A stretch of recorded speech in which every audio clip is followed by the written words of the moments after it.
Bueno, pues para comenzar, viene Abel Barrera, que es la persona que va a introducir el tema. Y ustedes me perdonan, no me voy, pues solamente que voy a estar en la presentación.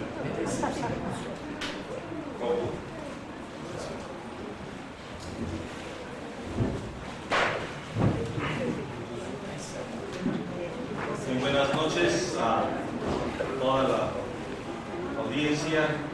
Muchas gracias por su presencia. Queremos ante todo agradecer a Ángel Guerra, un gran amigo que siempre ha estado cerca de estas luchas, sobre todo de este movimiento tan grande que ha despertado a México. Gracias, Ángel, por estar aquí en este espacio tan privilegiado. Queremos también agradecer quienes colaboraron en este informe. Es el 21 informe que presentamos como Centro de Derechos Humanos de la Montaña. Como centro tenemos 21 años trabajando allá en Tlapa, Guerrero. Nacimos como todo proyecto de la sociedad civil, como una pequeña semillita allá en un cuarto de un hotel en Tlapa, con ese sueño de querer acompañar a los pueblos en este deseo de justicia. Eran tiempos muy difíciles. En ese momento estaba pujante el movimiento del Consejo Guerrerense, 500 años de resistencia indígena. Era la lucha por el reconocimiento de los derechos de los pueblos. Y en ese trajín fue que algunos profesionistas de allá de la región nos cuestionábamos cómo teníamos que acompañar estas luchas, sobre todo en un estado bronco, en un estado de caciques, en un estado violento, un estado militarizado, un estado con 600 desaparecidos por la guerra sucia, un estado donde los policías judiciales eran en ese tiempo los matones y los que llevaban la pistola al cincho y con eso hacían las investigaciones o siguen haciendo las investigaciones ministeriales. Ante eso, obviamente no teníamos claro qué íbamos a hacer, simplemente decíamos tenemos que acompañar, tenemos que estar cerca de este dolor de la gente que entrega todo. Veíamos cómo bajaban a los indígenas amarrados por parte de los policías ministeriales y los ponían enfrente del palacio municipal. Y ahí la gente comentaba, decía, ¿qué haría este indio que lo traen amarrado? Seguramente colgaron por ahí a algún compañero de ellos.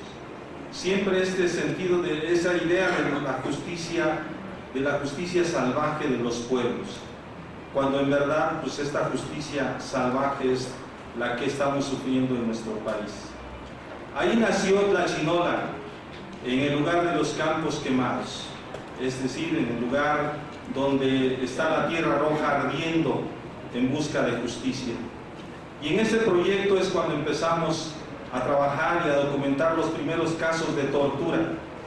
Eran también los tiempos después del caso de Aguas Blancas, la aparición del Ejército Popular Revolucionario, y donde el ejército mexicano desplegó todas sus tropas en la montaña para seguir amedrentando y deteniendo a presuntos líderes del EPR, a maestros, a indígenas que obviamente torturaban para poder obligar a que confesaran quiénes eran los que pertenecían. Y ahí fue donde nosotros aprendimos a hacer la talacha de los derechos humanos, en la práctica, en esos momentos difíciles, cuando llega la gente y dice, detuvieron a mi marido, lo tienen en los separos de la policía ministerial, se los llevó el ejército. Y bueno, más que hacer valer todos estos procedimientos, era tener que ir a encarar al comandante, al militar, para decir por qué detuvieron a estas personas. En esta acción rudimentaria de los derechos humanos, ahí aprendimos a documentar los casos. Ahora son 21 años y nunca imaginamos, porque siempre que cumplíamos un año decíamos, bueno, vamos a celebrar, porque ahora la gente se organiza y lucha, porque ahora hemos podido que se castigue a tal policía, pero resulta que a 21 años todavía no hay nada que celebrar. en este tema de los derechos humanos. Por eso este informe más bien pues es un reconocimiento a la lucha de los padres y madres de los jóvenes desaparecidos de Ayotzinapa, de los 43 estudiantes. No podemos decir que vamos a celebrar algo, más bien tenemos que traer a memoria esta lucha histórica de la Normal. Por eso para nosotros es muy importante este momento de poder compartir esta reflexión con los padres y madres, los verdaderos protagonistas de la lucha por los derechos humanos, los que están en la primera línea de fuego.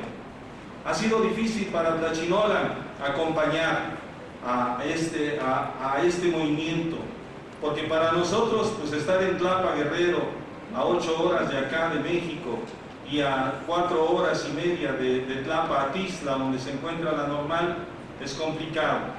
Sin embargo, pues tuvimos que pasar a personas, compañeros del equipo de Tlachinolan a Tixla, ya que varios de ellos pues acompañen a los padres y madres.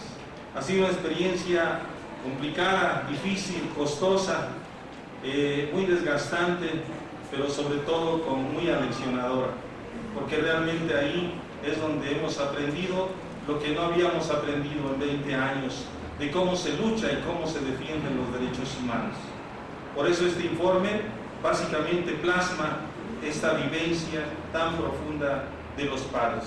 Por eso, como decía al principio, queremos agradecer a la compañera Tanalís Padilla, que tuvo a bien acompañarnos en este informe, también a Ramón Espinosa Contreras, a Luis Hernández Navarro, a Gloria Muñoz, a César Navarro Gallegos, y bueno, a los compañeros y amigos, hermanos del Centro PRO que también nos apoyaron en este informe. A todos ellos y a ellas les damos las gracias. Igual, pues las ilustraciones que aparecen en las primeras 43 páginas es precisamente en honor a estos jóvenes que estamos buscando, y que estas ilustraciones fueron precisamente por parte de la plataforma de solidaridad con Ayotzinapa.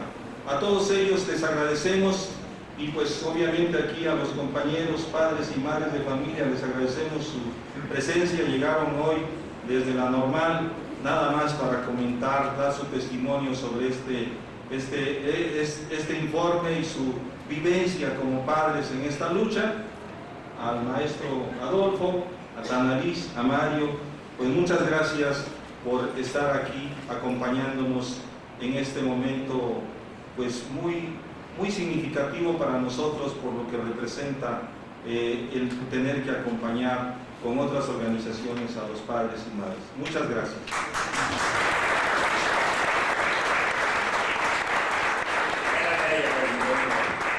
Yo voy a hacer el papel que normalmente hago sentado aquí, pues hacerlo aquí, porque además yo soy el menos importante. Lo que hace falta es que estén en la primera fila y que estén cómodos son las personas que están exponiendo. Muchas gracias, Abel, por su palabra tan cálida, tan humana, tan modesta y sencilla y tan breves. Además, queremos economizar tiempo, por eso las intervenciones van a ser breves por la cantidad de personas que tenemos en el panel, y además de eso porque sabemos que algunos de ustedes quieren hacer preguntas, que desde ahora les ruego que sean muy breves y que nos las manden por escrito para ganar tiempo, porque la sesión de hoy se va a prolongar un poquito más que lo acostumbrado.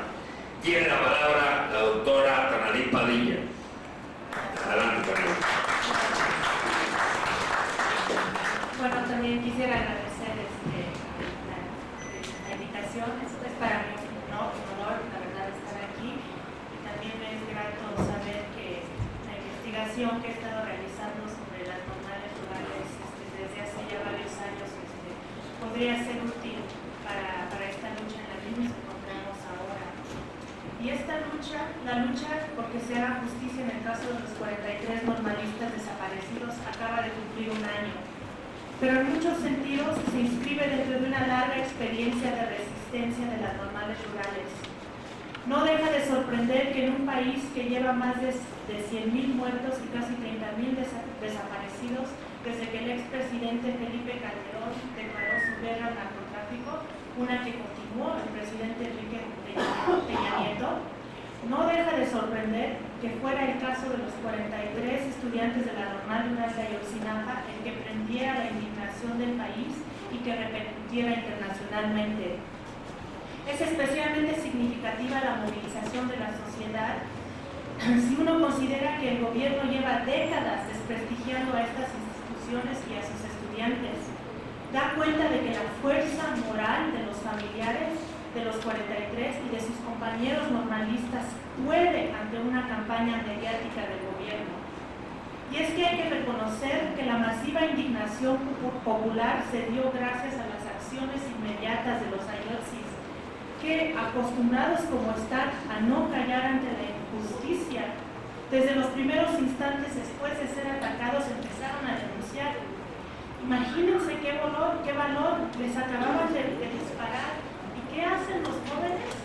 Llaman a una rueda de prensa, ahí mismo en lugar de los hechos, la cual, por cierto, en ese momento solo llegó a la jornada.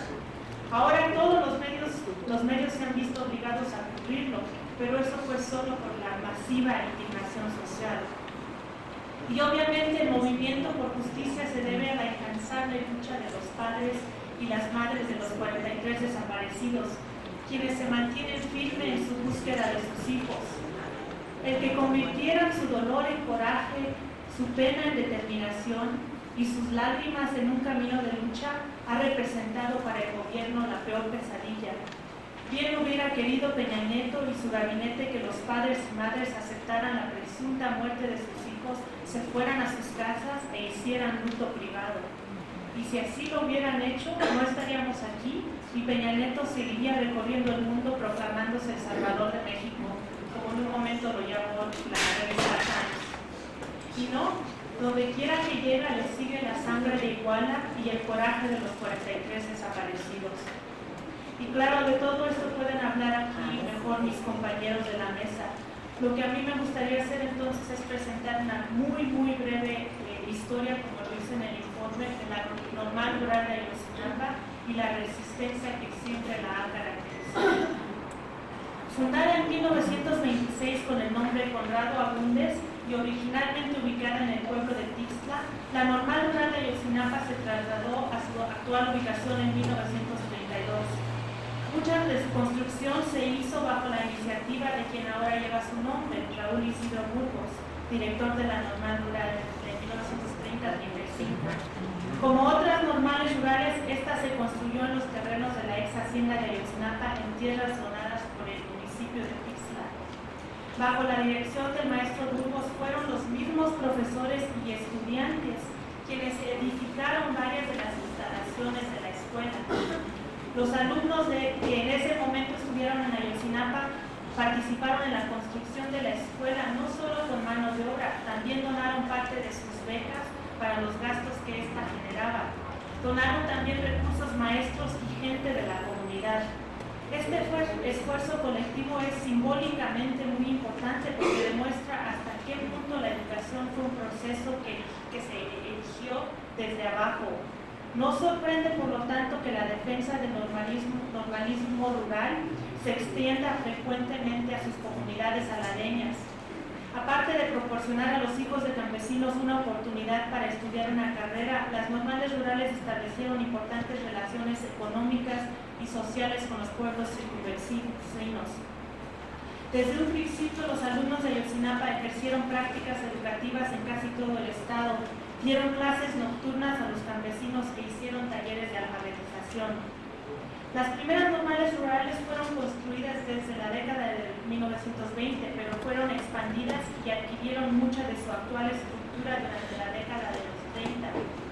A diferencia de otras instituciones cardenistas, las normales rurales no vivieron el mismo proceso de cooptación por el PRI. Uno de los factores que nos ayuda a entender la autonomía que lograron preservar es su sistema de autogobierno. En Ayotzinapa, esta tradición encaminó con la creación en 1933 de la Sociedad de Alumnos llamada Ricardo Flores Magón, que propagó la activa participación de los estudiantes en la vida del internado. Se implementaron los principios del Código Disciplinario concebido por el profesor José Santos Valdés, en el cual los mismos alumnos regían y establecían normas de conducta. La innovadora cultura que se engendró a través de las amplias y activas discusiones entre maestros, alumnos y el personal de la escuela lograron la atención de pedagogos extranjeros quienes venían a México a estudiar el sistema educativo. Principios democráticos como la formación de un alumnado que no fuera pasivo impulsaron un espíritu libertador que se mantiene como eje cultural en las normales rurales.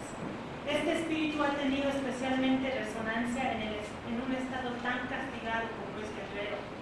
Pero la pobreza y violencia caciquil también generaron importantes movimientos de resistencia regional a los cuales se han unido en varias ocasiones los alumnos de Ayotzinapa.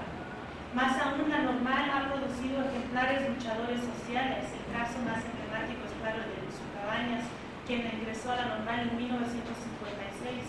Cabañas fue también secretario de la FEX, la Federación de Estudiantes Campesinos Socialistas de México. Como tal, recorrió varias normales rurales del país, siendo partícipe activo de una ideología ligada a la praxis, lo que después llamó hacer pueblo. Cabañas manifestó este compromiso de muchas maneras, empezando con su concepción de la educación como un proceso que debía estar ligado a la defensa del pueblo. Cabañas incluso contaba, y lo cito, los de Ayotzinapa, los de la Escuela Normal Rural, nos metimos por todos los pueblitos y donde quiera anduvimos haciendo mítines y todos, y acarreando al campesino. Incluso cuando estuvimos de dirigentes en Ayotzinapa, dábamos ropa a los pobrecitos campesinos que no tenían con qué vestirse y se acercaban a Ayotzinapa. Termina la cita. Recordado sobre todo por su movimiento armado, las gestiones de Cabañas fueron parte de una lucha popular pacífica que incluía la defensa de los derechos de obreros y cafetaleros, la denuncia de maniobras corruptas en las escuelas, así como la destitución del gobierno Raúl Caballero Aburto, cuya brutalidad se hizo sentir con masacres. Y fue precisamente una masacre en Atoyac que luego lo obligaría a tomar las armas en 1967, un alzamiento de Cabañas que duraría 7 años. Con esta acción, una lucha de origen regional se tornó un asunto nacional por el presidente Luis Echeverría, que extinguiría con una guerra sucia. Hasta la fecha, los estudiantes de la Normal Rural de Ayotzinapa se muestran orgullosos del legado de Lucio Cabañas, no porque tengan ellos una ingenua predisposición a la vía armada, sino porque reconocen en él y en su lucha la defensa de los derechos más elementales. Nosotros nacimos en Ayotzinapa, decía Cabañas, en referencia al espíritu revolucionario que le engendró. Es un espíritu que las generaciones posteriores se han preocupado por mantener vivo. Y quisiera terminar con una cita de José Santos Valdés, este pedagogo mexicano, director de varias normales rurales e inspector de enseñanza normal. Es una figura completamente olvidada en la historia oficial, pero muy reconocido dentro de las normales rurales. Él declaró que había una diferencia fundamental, y lo cito, entre la escuela que educa para la esclavitud y la servidumbre y la escuela que educa para la democracia.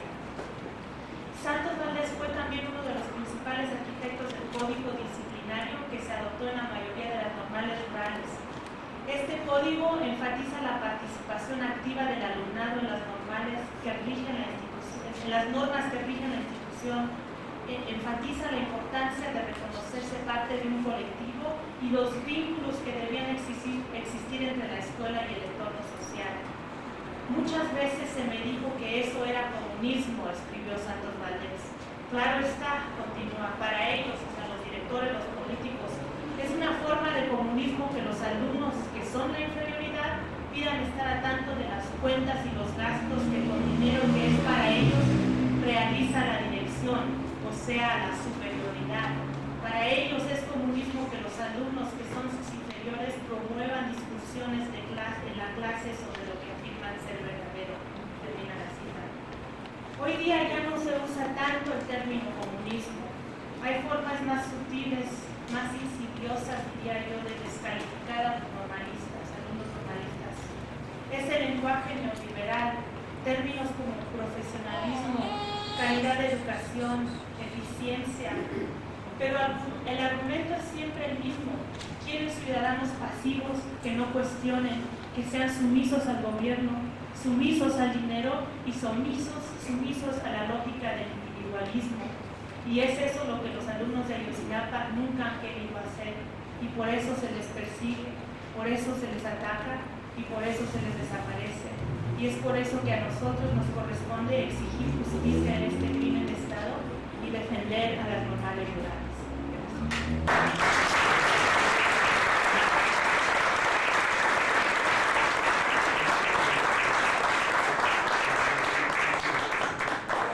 Mucho a Canaliz por su excelente presentación invito a hacer uso de la palabra al doctor Adolfo Gil.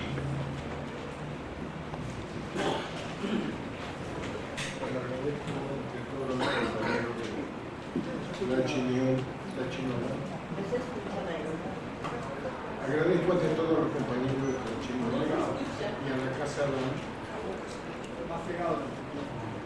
la invitación para participar en este encuentro. Y pues diré algunas cosas que me parece muy serio y muy estructurado. El informe de Tlachinolan es testimonio de una hazaña cotidiana: defender a los pueblos, asumir sus agravios, sus razones y sus causas, ser la conciencia viva de la resistencia y la persistencia de la vida de trabajo y de lucha de los pueblos de Guerrero.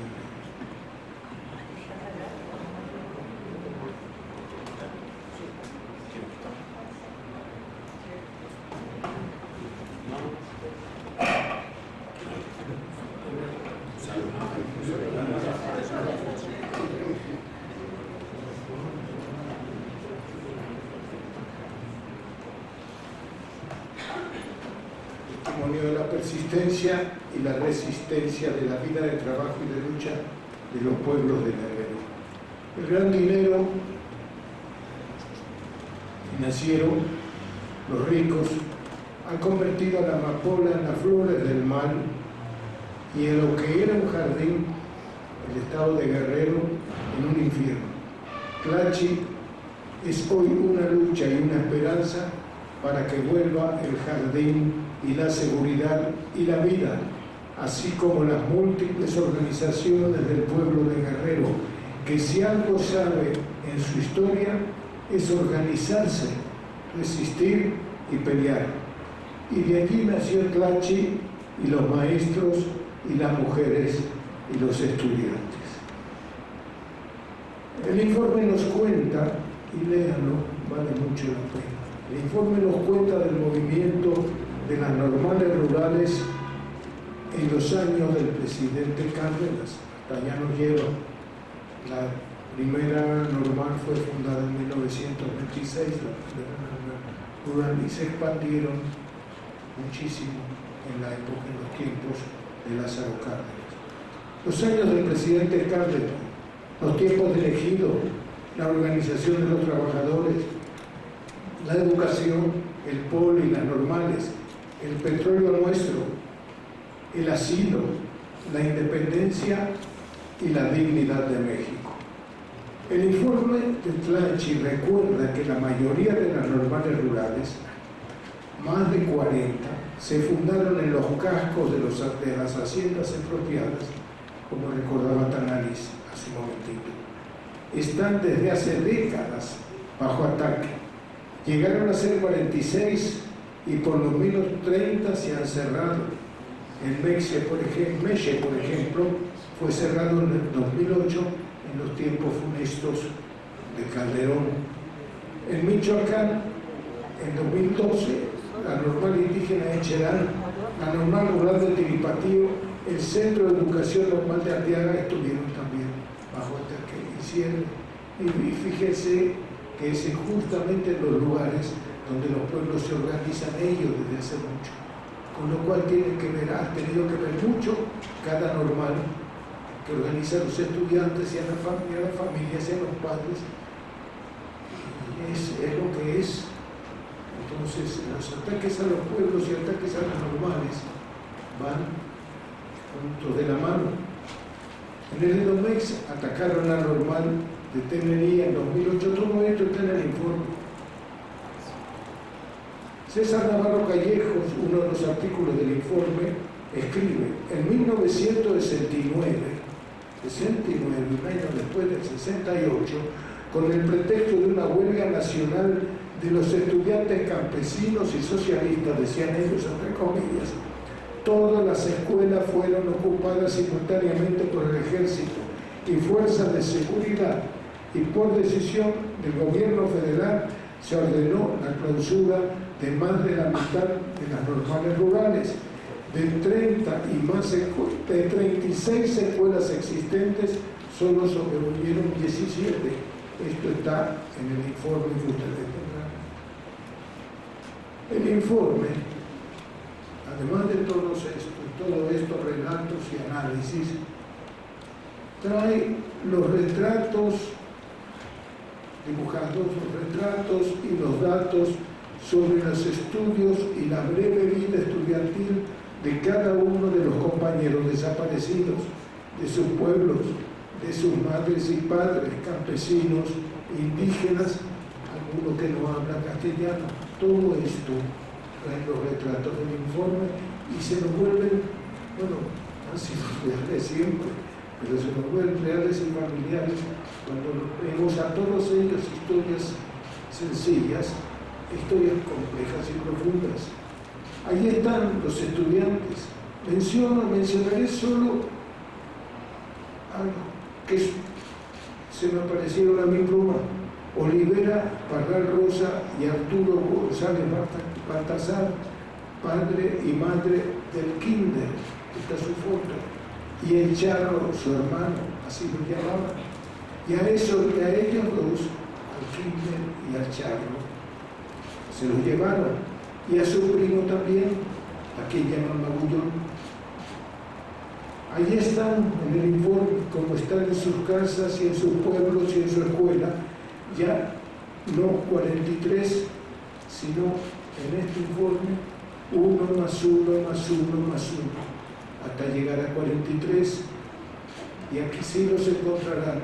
Y así son recordados, como cuentan los compañeros, así son recordados en los pueblos y en la escuela, uno y el otro, que son 43, pero son uno cada uno, y una familia y un pueblo cada uno. No lo pueden borrar. Aquí en este libro está la biografía juvenil de cada uno, y gracias a Trachinoya cobran para nosotros historia, realidad y rostro, eso que el gobierno quiso borrar. El gobierno presentó en octubre, el gobierno federal presentó, porque el gobierno del estado desapareció, y Aguirre Rivero sabe todo hasta el último detalle, pero hasta ahora nadie le ha preguntado nada. El gobierno federal presentó en octubre un informe donde se daba por resuelta la investigación. Se decía que los estudiantes habían sido asesinados por delincuentes comunes, narcotraficantes, y se cerraba el caso. Los padres y las madres dijeron no.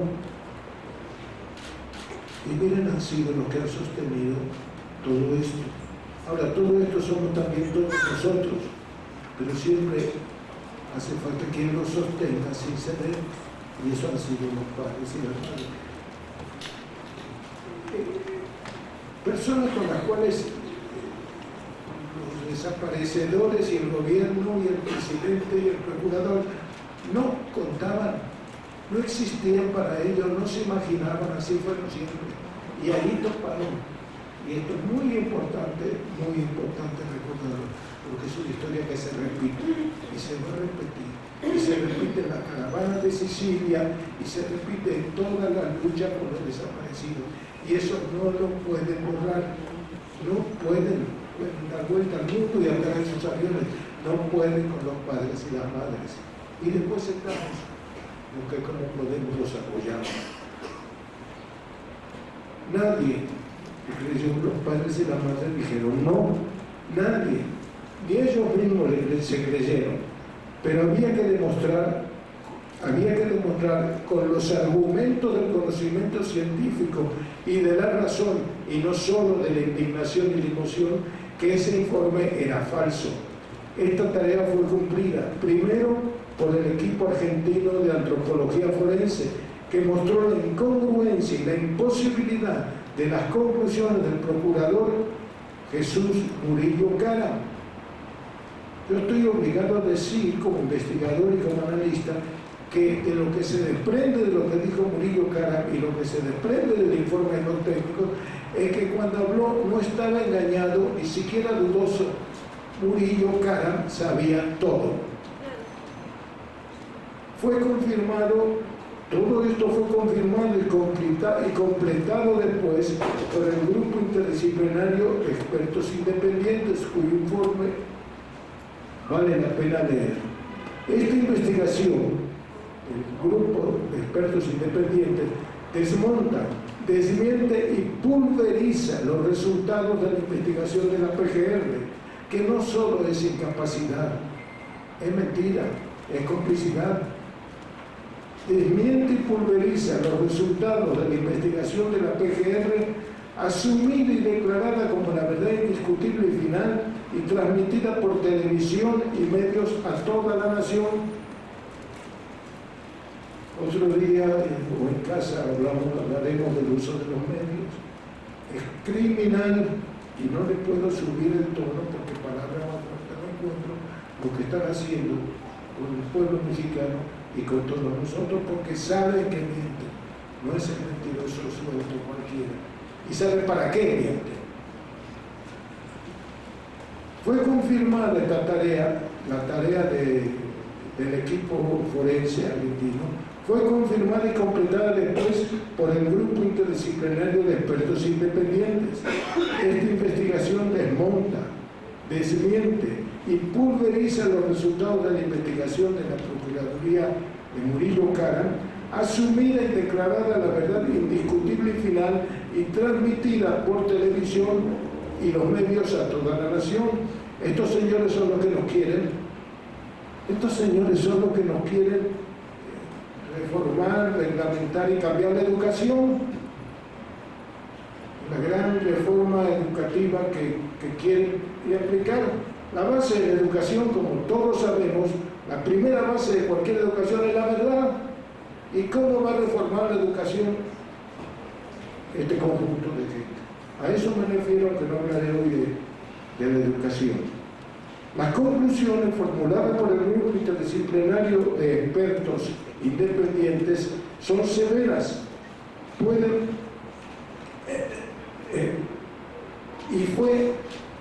y no pudo ser desmontada, y es irrefutable para el gobierno federal y la Procuraduría General de la República.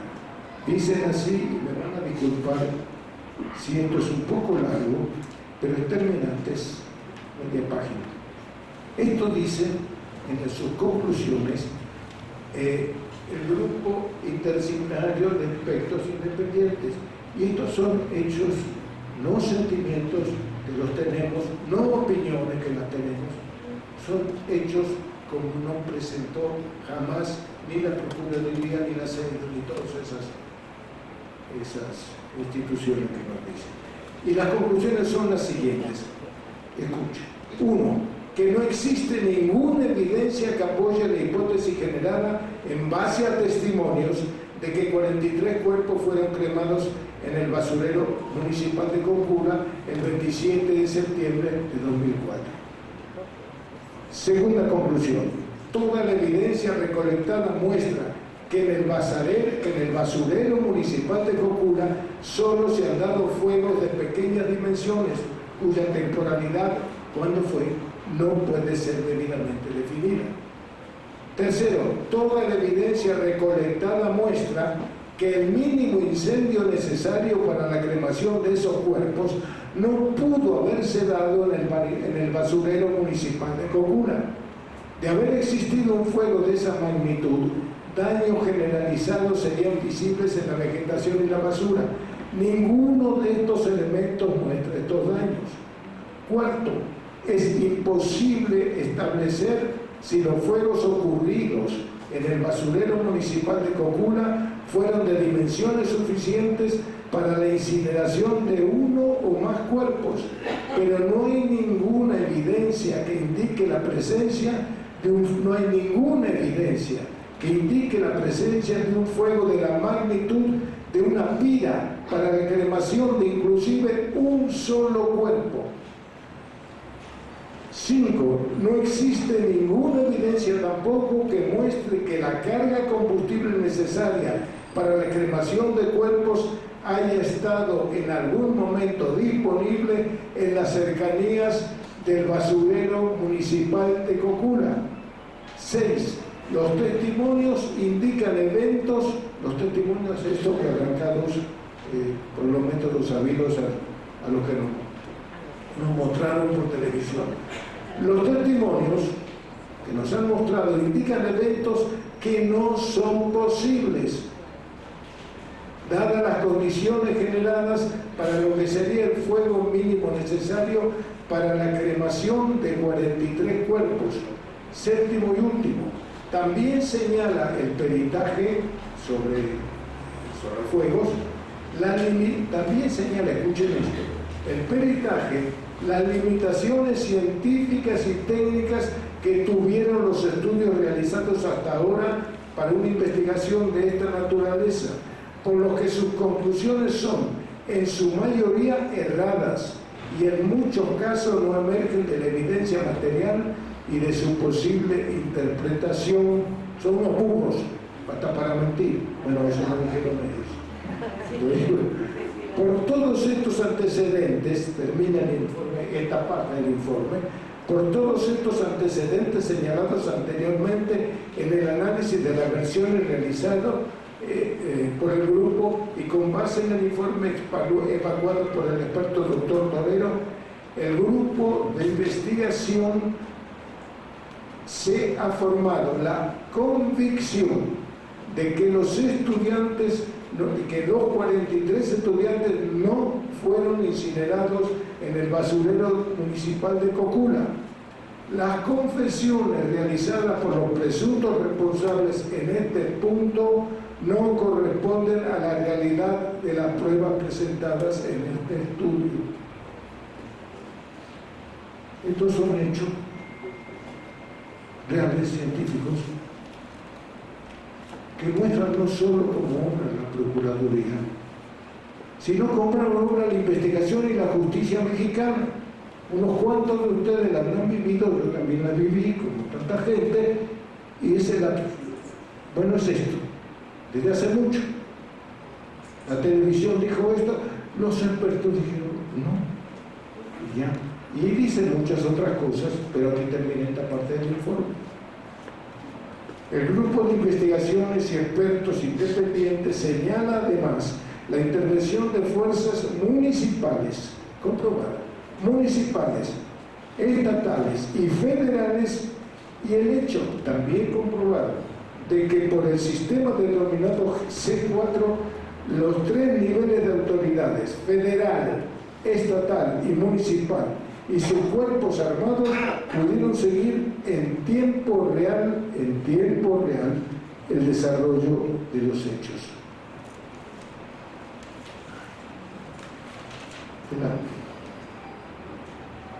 Por esta razón definen estos expertos, también juristas, a los hechos de Cocula como un caso inequívoco de desaparición forzada, término terrible que el gobierno se niega a usar incluso cuando le hace acusaciones a, ¿cómo se llama?, Barca y esta gente.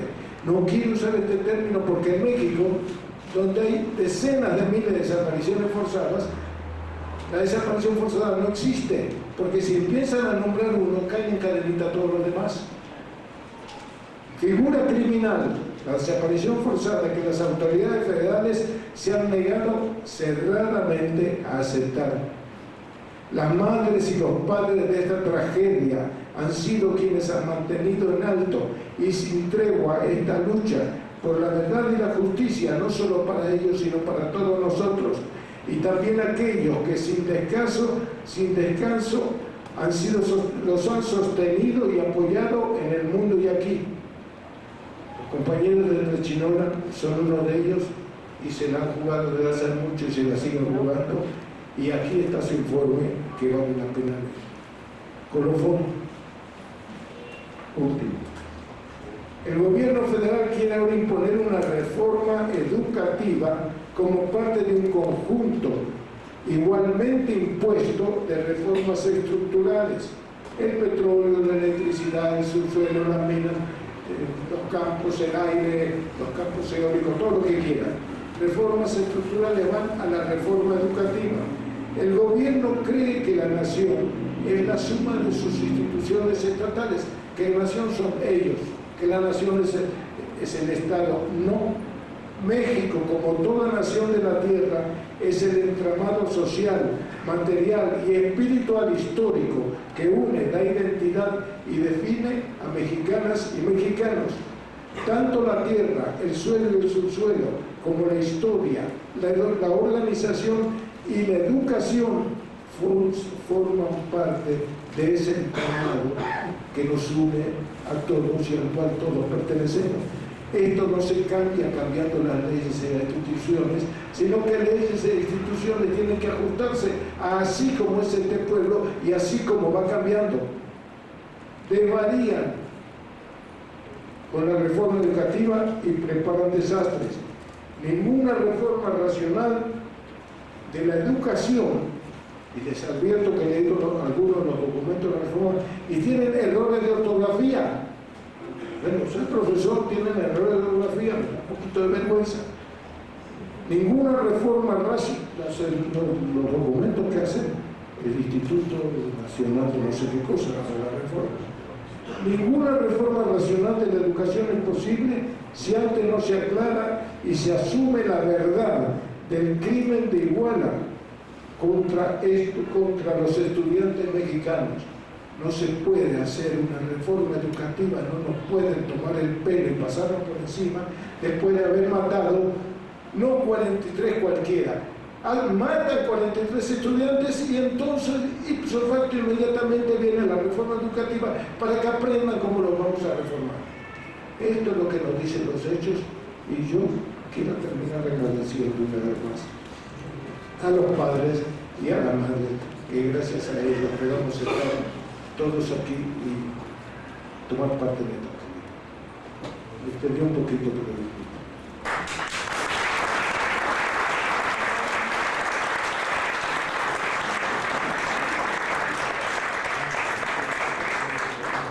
muchas gracias, Adolfo, y tú hacer uso de la palabra a Mario Patrón, director del Centro. Muchas gracias. Buenas noches a todas y a todos. A mí me gustaría hablar más del apartado del informe que nos presenta Tlachinola, que habla de la investigación del caso y de lo que ellos ya advertían como grietas, una verdad histórica parcial y desacreditada. Es importante mencionar que el informe que nos presenta Tlachinola es un informe que 2 semanas antes al informe del grupo de expertos de la Comisión Interamericana se presenta, por lo tanto no lleva implícito ya todos los insumos que don Adolfo nos detallaba con mucha precisión. Para hablar justo de la investigación quisiera yo desarrollar 2 componentes muy rápidos y básicos, que es primero la parte organizativa y la parte propiamente técnica de la investigación, que es lo que como Centro Pro nos ha tocado acompañar junto a Tlachinola en este caminar de ya poco más de un año de los padres y madres. Y quisiera empezar por la parte organizativa porque muchas y muchos en este país nos preguntamos por qué Ayotzinapa es hoy Ayotzinapa, por qué Ayotzinapa ha generado una indignación social, nacional e internacional. Y creo que sin duda la respuesta está en Doña Cristi, en Don Melitón, en Don Bernabé, que tenemos 43 familias que han decidido hermanarse alrededor de un factor común, que es el tener un hijo desaparecido, o en una de esas familias 2 hijos desaparecidos.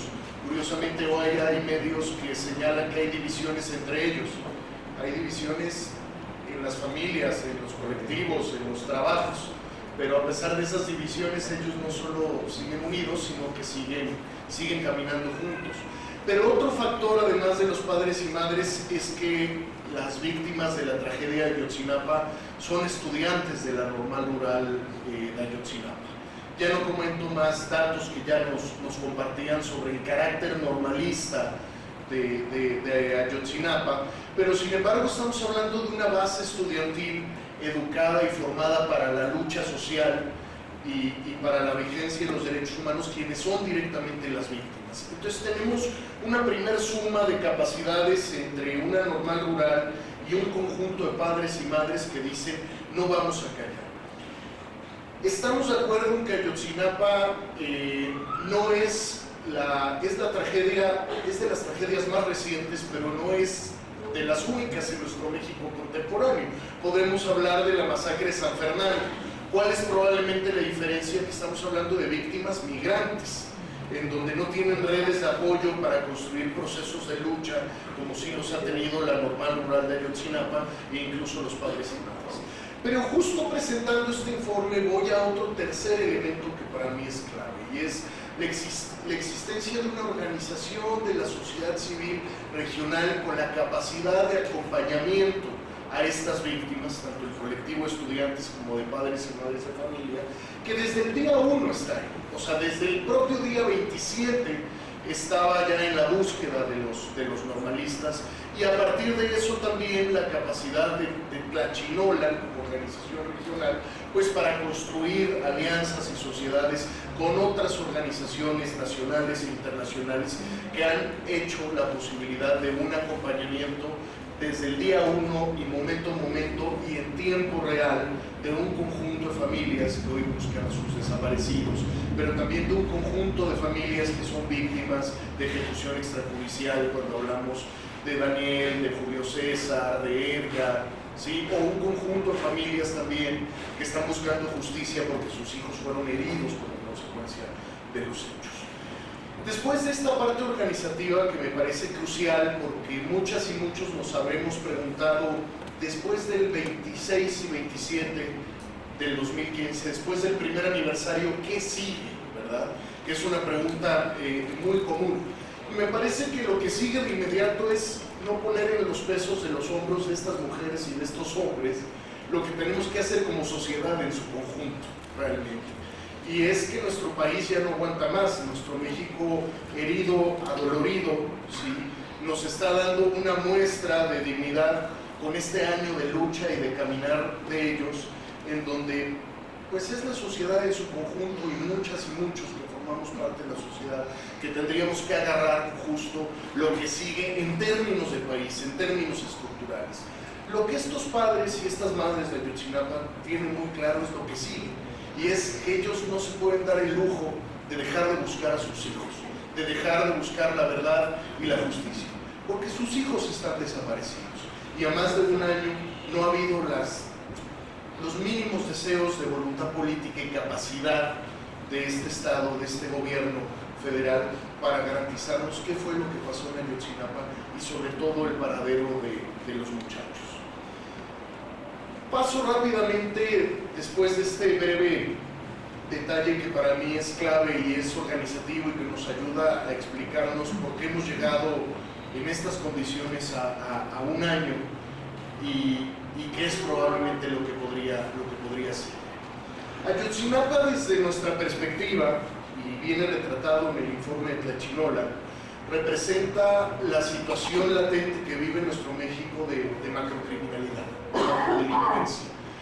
Estas regiones del país en donde el poder político está diluido, la institucionalidad del Estado está socavada y está en realidad al servicio de las organizaciones criminales. Por eso es que hablamos de macrocriminalidad, porque es la suma del poder político que se pone al servicio no de su mandato de ley y de los ciudadanos, sino que se pone al servicio del crimen organizado. Eso condensa Ayotzinapa. ¿Quiénes no nos hemos preguntado cómo pudo suceder esa locura?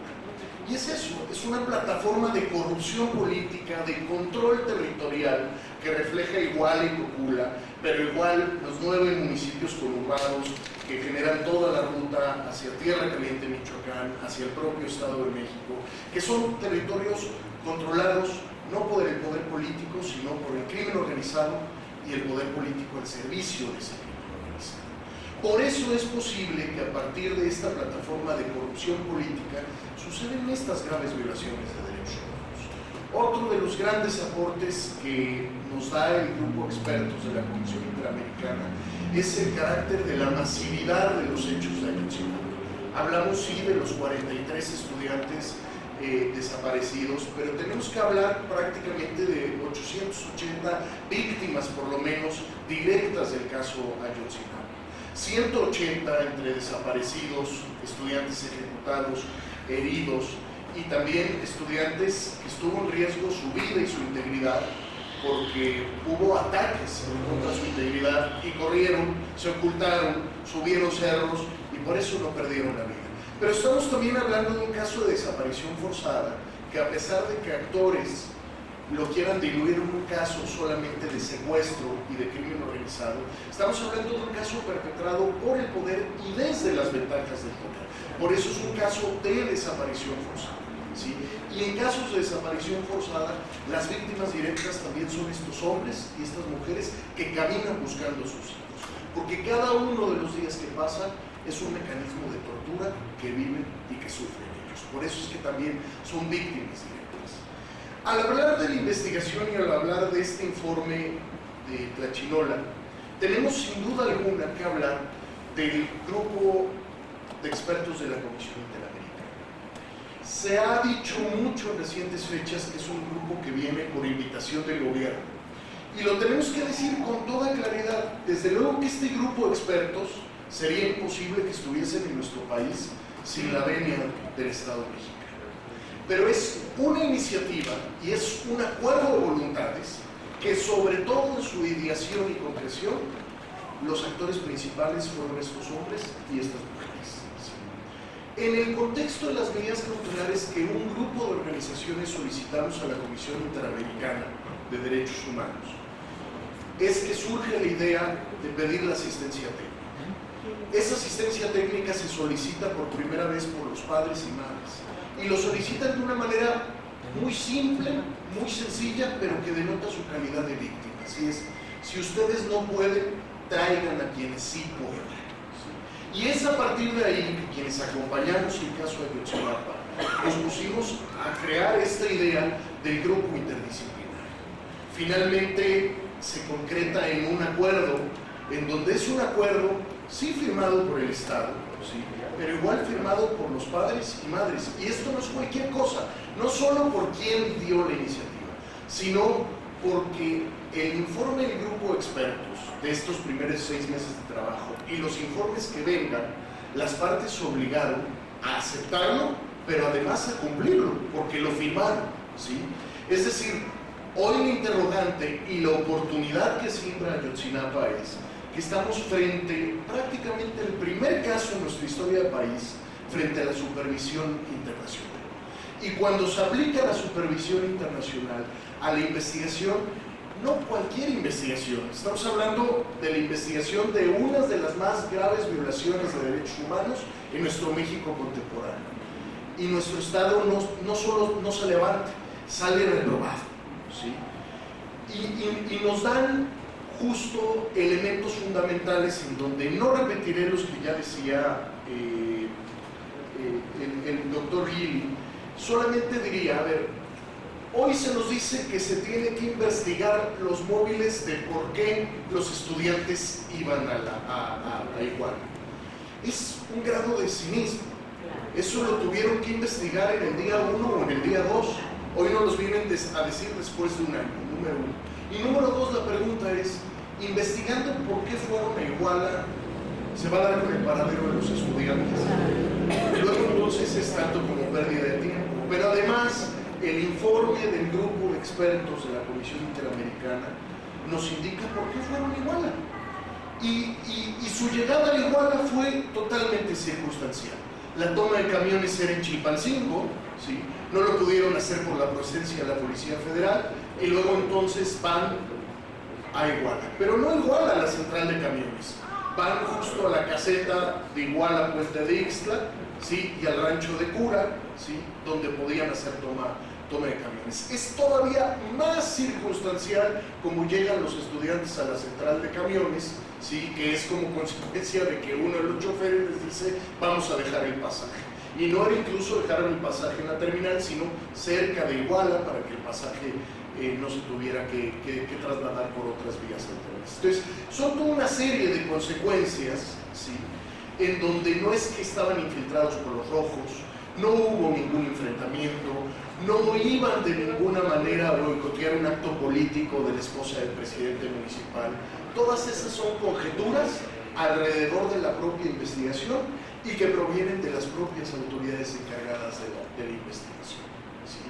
Por eso es que es muy importante el informe del grupo de expertos, porque un problema con una clara intencionalidad del gobierno federal de encapsularlo en una responsabilidad municipal, ya se nos dijo, Abarca fue el autor intelectual.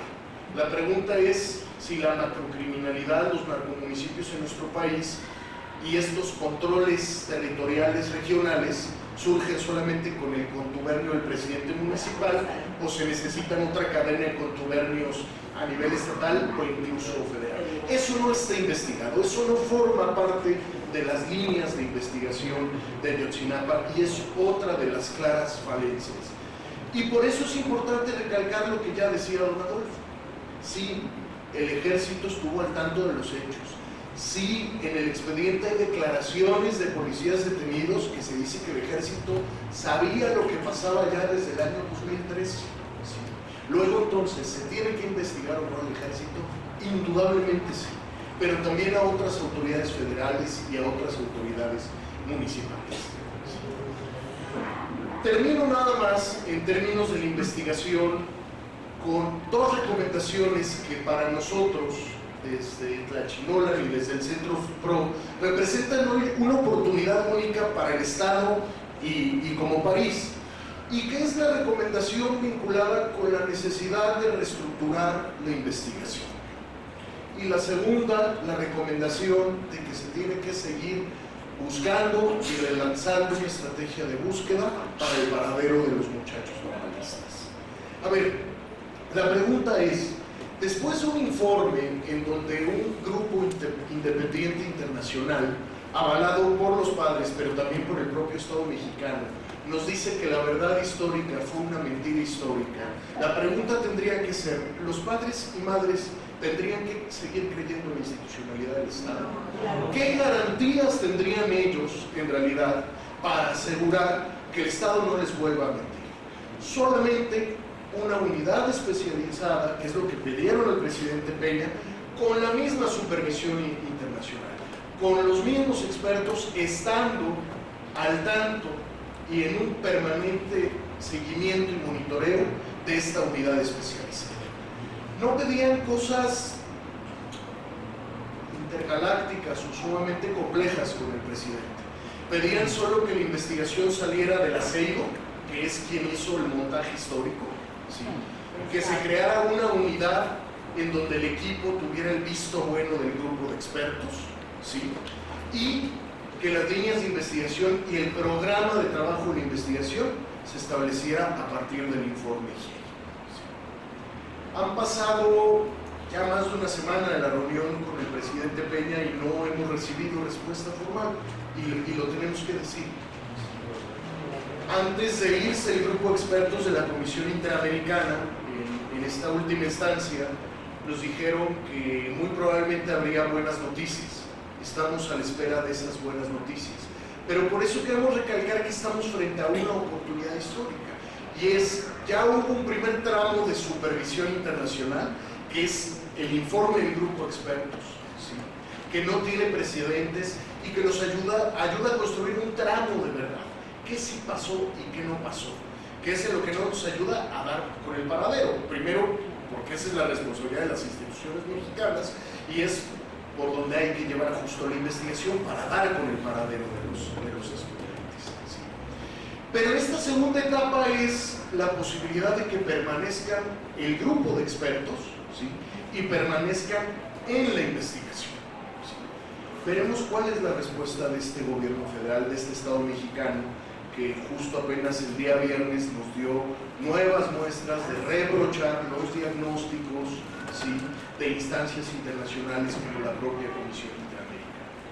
Cuando nuestro Estado, cuando el gobierno federal no acepta un diagnóstico de un mecanismo internacional, es que no está dispuesto a aceptar la realidad de nuestro país y no está dispuesto a aceptar el dolor y el sufrimiento, ¿sí? De decenas de miles de mexicanos y mexicanas que son víctimas de graves violaciones de derechos humanos. Y luego entonces, si no lo aceptan, no hay oportunidad de construir agendas de cambio, no hay oportunidad de construir agendas de políticas públicas, programas, marcos normativos. Ayotzinapa está planteando este parteaguas. Realmente, para que Ayotzinapa sea un punto de inflexión, un punto de no retorno, necesitamos que se concreten estas garantías de investigación, necesitamos dar con el paradero de los muchachos, ¿sí? Necesitamos conocer la verdad de lo sucedido. De otra manera, Ayotzinapa seguirá siendo una gran historia de impunidad más que se sumará a este México lacerante. Y estas señoras y estos señores que han caminado un año, poco más de un año, y que están dispuestos a seguir caminando, no se lo merecen. Pero también, para que Ayotzinapa sea un punto de no retorno, nos toca a la sociedad en su conjunto hacer lo que tenemos que hacer.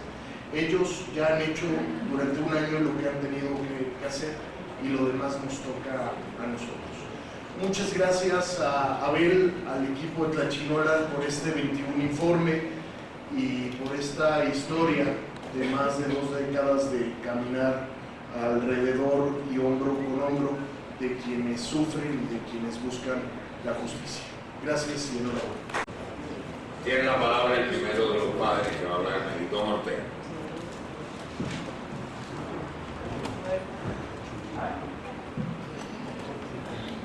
Buenas noches a todos los que hoy estamos aquí. También queremos agradecer a Tlachi, que a través de Tlachi representa al antropólogo Abel, que nos invitó a estar en esta actividad para dando a conocer el informe que ellos hicieron relacionado con el tema de Ayotzinapa. Pero también agradecemos a cada uno de los compañeros que están en esta mesa por su gran participación, por lo que están analizando cuál es el procedimiento que lleva el caso de Ayotzinapa, tanto en las actividades políticas como las actividades jurídicas y científicas que llevan, lo técnico que llaman los compañeros. Pues queremos decirles que todo lo que han dicho los compañeros como padres de familia, avalamos y reafirmamos toda esa formación. Como padres de familia, desde el día 26-27, iniciamos prácticamente el día 27 el trabajo pues de búsqueda, como ya lo dijeron los compañeros. En esos primeros días, pues nosotros acudimos personalmente a ese espacio de Iguala. Iguala en esos días era un lugar fantasma, un lugar donde no veíamos ciudadanos caminando en las calles, todo estaba paralizado, se sentía el miedo, el terror, se sentía ese dolor ahí, porque ahí estuvimos recorriendo las primeras calles de Iguala. Iguala, el temor es sufrir otra agresión, los que andábamos ahí. Y así iniciamos, recorrimos por todos lados en Iguala, los cerros, las barrancas, casas abandonadas, iglesias, minas, entre otros lugares donde hemos recorrido. Todo teniendo la esperanza de que el gobierno federal pues iba efectivamente hacia una búsqueda honesta, una búsqueda que tenía como obligación de hacerlo. Sin embargo, en el recorrido de todas estas búsquedas que hemos hecho, pues nos dimos cuenta que solo era una simulación, solo era un pretexto, una justificación para hacernos creer que efectivamente estaban haciendo su trabajo. Y solamente los utilizaron para tomarse la foto con nosotros. En casas tomaban la foto y nos dimos cuenta que eso es lo que estaban haciendo, justificar su trabajo, supuesto trabajo de búsqueda. Entonces, a partir de ahí, pues empezamos a no creer desde ese momento en la búsqueda. Después viene los primeros montajes que no se dan después de Murillo, en la conferencia de Murillo, sino que los montajes empezaron a darse desde el principio, diciendo que en el Pueblo Viejo las fosas clandestinas habían encontrado, decía que ahí estaban los estudiantes, que según testimonios de los detenidos que ahí en la loma del Pueblo Viejo, Cerro del Pueblo Viejo, había cuerpo de los estudiantes. Y resultó que no era así. Y desde ahí empezaron a querer engañarnos y a aceptar esa versión, cosa que no pasó así. De ahí viene lo otro, que es el basurero de Cocula, que ahí quemaron los estudiantes. Igual tampoco pasó, y en esas dos se toparon con la pared, se toparon con la piedra y se toparon con la valentía de los padres de familias que estamos. Y hoy queremos decirle que toda esa versión, con todo ese engaño que iniciaron desde el principio, y aún así, nosotros como padres de familia no nos tembló la boca para decir que no era así. Tampoco temblamos para decir, o no nos pudieron calmarnos, acallarnos por esas versiones, sino todo lo contrario, nosotros seguimos caminando, claro, juntamente con todos los compañeros de Tlachinola, juntamente con los compañeros de Agustín Pro, pero también juntamente de la mano con los compañeros ciudadanos de las organizaciones sociales, grandes, chiquitas o ciudadanos no organizados, acompañaron desde el principio este gran movimiento, este acontecimiento de los estudiantes, y que acompañaron a los padres de familias, estudiantes de la normal, y hasta la fecha siguen acompañando a esas organizaciones, a esos ciudadanos que sienten el dolor y que están compartiendo ese dolor con nosotros, y hasta la fecha estamos ahí. Por eso quiero decirle, agradecer todo el pueblo de México, agradecer a los estudiantes de las diferentes universidades, agradecer toda la gente, la población de nuestro país, pero también del mundo, que han contribuido, que han hecho, se han movilizado desde el lugar donde están, y que todo el mundo sabe que eso han hecho, apoyando de manera solidaria a los estudiantes y a los padres de Ayotzinapa. Por eso queremos hoy, esta es la oportunidad de decirle a ustedes, porque los medios de comunicación, estamos en contra de algunos medios de comunicación, porque la verdad han trabajado de manera conjunta, han ido de la mano con el Estado mexicano, con Murillo Karam, ex procurador, con Enrique Peña Nieto, con toda la clase burguesa, los políticos de todos los niveles han estado trabajando, y a ellos le han hecho el caldo gordo al Estado mexicano, diciendo pues que los padres de familia teníamos intereses de otro índole, menos de estar buscando a nuestros hijos. Decía que los estudiantes y los padres de familia en Guerrero quemaban edificios públicos, que los padres de familia ya también eran vándalos. A los estudiantes también eran vándalos, delincuentes, rateros, porque secuestraban, tomaban los autobuses, tomaban los vehículos. Así nos empezaron a decirnos, desviar la atención. ¿Para qué? Para que la sociedad esté en contra del movimiento de los padres. Entonces ese es el trabajo que han hecho algunos medios de comunicación. Y creemos, pero también queremos decir que a muchos medios de comunicación han llevado nuestro mensaje. Gracias a ellos hemos nosotros llevado, nuestro mensaje ha ido hasta lo más lejos del territorio de Guerrero, hasta el último rincón del mundo ha llegado nuestro mensaje. A la radio también, en todos los espacios, y agradecemos, pero también pedimos que sigan con nosotros, sigan trabajando, sigan difundiendo, sigan enviando el mensaje, ese mensaje de lucha, ese mensaje de hermandad, ese mensaje de unidad. Así que a todos aquellos medios, pues agradecer. A más de un año de lucha, de resistencia de los padres de familia, estamos en pie de lucha. Efectivamente, lo que dice el licenciado Mario, a nosotros como padres de familia, los medios, el gobierno, sale del gobierno, del Estado, federal, estatal y federal, salió versiones de ellos que nosotros como padres de familia estábamos peleados, que los padres de familia ya no estábamos unidos, ya cada quien hacía lo que quería.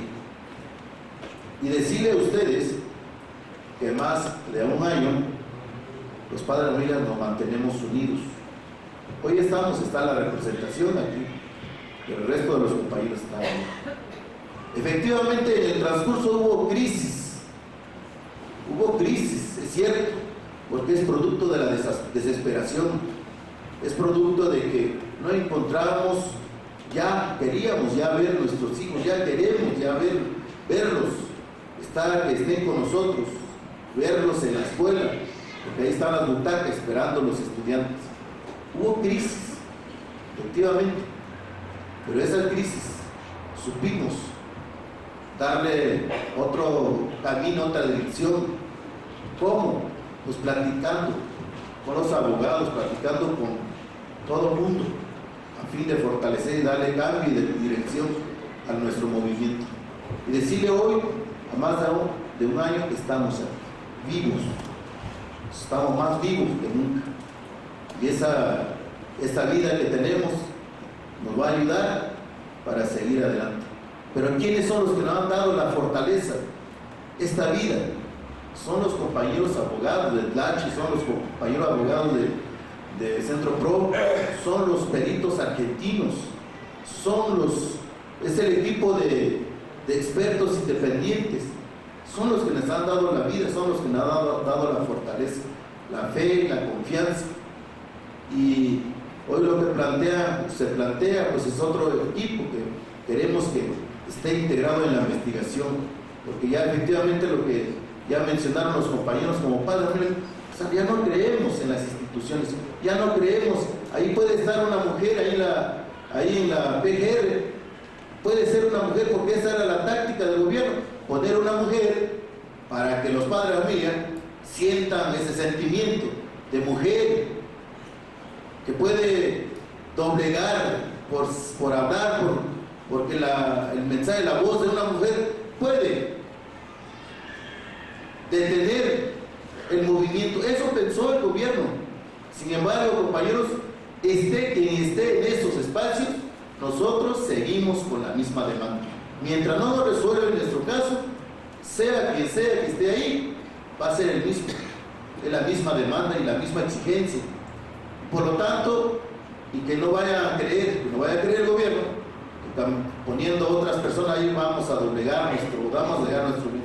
Al contrario, vamos a seguir, mientras no se cumple con la presentación con vida de los estudiantes, seguiremos en lucha. mientras no se castigan verdaderamente a esos responsables, nosotros seguiremos para que sean castigados. Mientras esos políticos no se les investiga, también vamos a seguir. Y no regresaremos en casa, porque el dolor que traemos no nos va a permitir estar en casa, realizando otras actividades cuando nuestros hijos no aparecen. Ese dolor, ese sufrimiento que hemos arrastrando a más de un año, no se puede olvidar de noche a la mañana. Se va a superar ese dolor cuando veamos que los planteamientos, las demandas sean resueltos, estas demandas sean resueltas, las demandas, hasta entonces podemos vivir, ¿verdad? Entonces, por eso hoy estamos aquí para informarles, compañeros, que la normal, los padres de familia, estaremos en lucha y que los convocamos a que el pueblo, como lo hizo el día 26 de septiembre, pues con la gran participación en las actividades, igual convocamos a que sigan acompañando a los padres y que para seguir juntos, exigir a este gobierno a que cumpla, a que este equipo de expertos deben estar pues de manera indefinida y poder pues que se termine la investigación juntos. Y gracias por escucharme, y que es lo que nosotros sentimos, el coraje y la valentía de seguir para enfrentar todo lo que viene. Gracias a todos.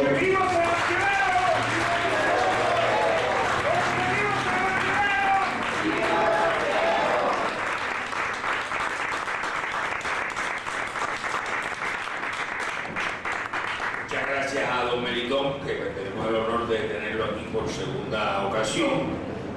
Y ahora es el turno de otro papá, Bernabé Abraham.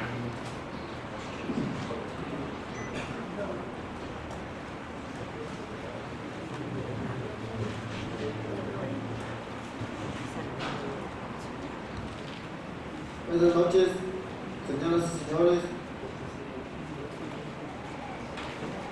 De antemano le damos las gracias a la Chinola por habernos invitado aquí en su informe 21 años, que pues es dedicado a la Escuela Normal de Ayotzinapa, de lo que ocurrió, de lo que le ocurrió a nuestros hijos ese día 26 de diciembre. Mi nombre es Bernabé Abraham y mi hijo Adán Abraham de la Cruz, quien el día 26 de septiembre fue desaparecido por el gobierno, porque el gobierno decía que fue la delincuencia, pero hoy en día tenemos comprobado que es el mismo gobierno. Nosotros, los 43 padres de familia,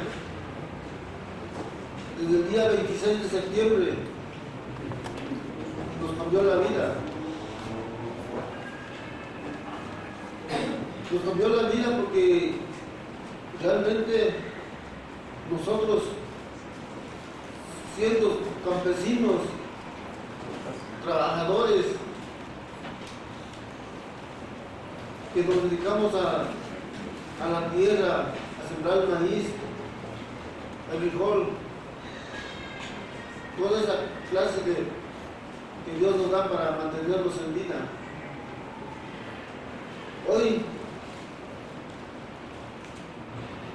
tenemos que sufrir por la desaparición de nuestros hijos. Yo realmente, pues mi hijo lo mandé a la normal para que siguiera estudiando, que viera por su familia, que tuviera una carrera digna, que no sufriera como yo, que desde que sale el sol hasta que se mete el sol tengo que ir a descansar. Pero esto que hizo el gobierno no tiene perdón. Nosotros quizás somos pobres, pero no nos vamos a dejar pisotear por un gobierno que tiene el poder, tiene las armas. Nosotros no lo tenemos, pero tenemos la valentía de protestar por nuestros hijos, porque son seres humanos como todos nosotros, que debemos de respetarnos. Este gobierno realmente, pues desde el día que se le pidió el apoyo, pues realmente no nos ha apoyado. Yo como padre de familia, con otros compañeros, estuvimos en el basurero a otro día que supuestamente dijeron que ahí fueron quemados los muchachos. Nosotros vimos y vimos que realmente ahí no fueron llevados los muchachos, no fueron quemados. Porque yo como campesino sé que cuando hago fuego, cuando quemamos basura, los tlapololes, hay piedras, las piedras revientan y ahí las piedras ahí están. Y sabemos que cuando quemamos algún animal, pues la grasa se queda y huele feo y realmente pues no es posible. Otra de las cosas, que ese día estuvo lloviendo toda la noche.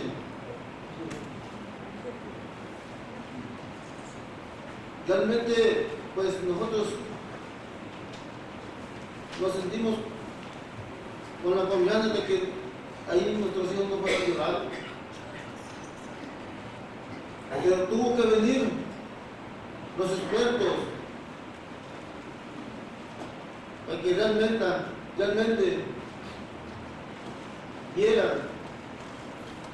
se viera bien realmente qué es lo que pasó ese día 26, y con su informe pues tumbaron a este gobierno lo que ellos realmente decían. Hoy en día nosotros como padres de familia nos fortalecemos, porque lo que dijo este gobierno fue pura mentira. Y que nosotros sabemos que nuestros hijos están vivos y que realmente el gobierno lo sabe.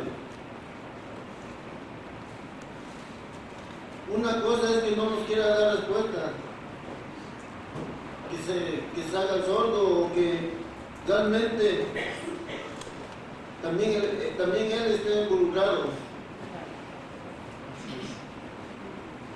que esté protegiendo a la delincuencia, porque sabemos que ellos son. Este día 26,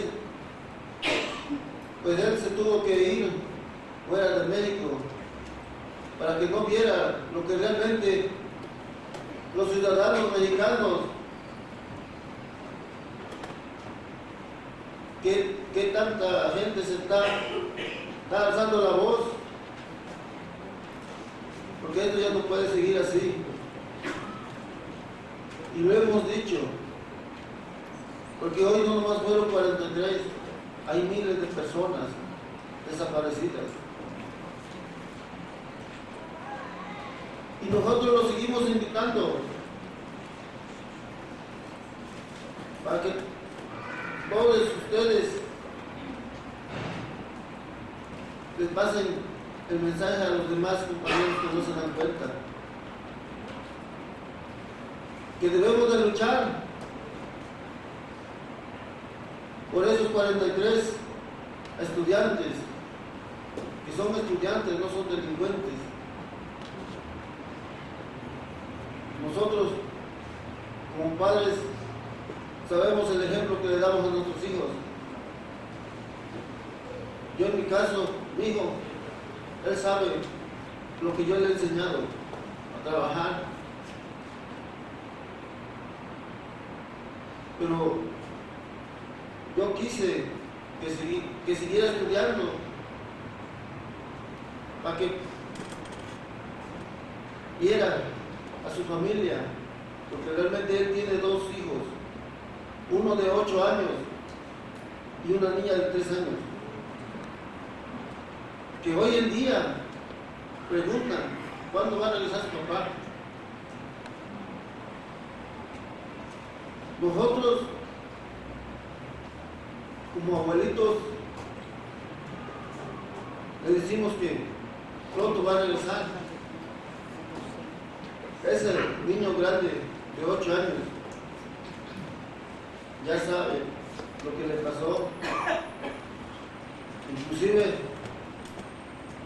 él ha andado en las marchas,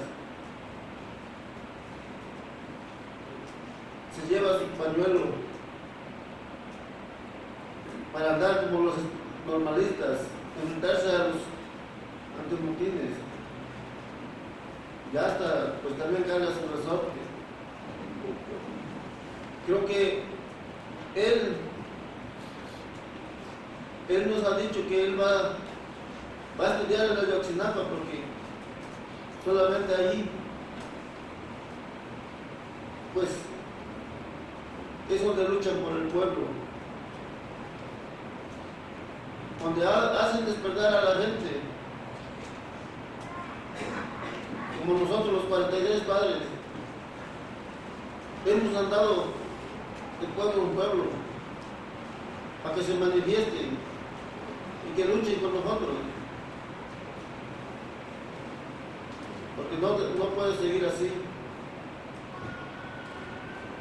De antemano les damos las gracias y que nos sigan apoyando hasta encontrar a los 43 estudiantes. Gracias.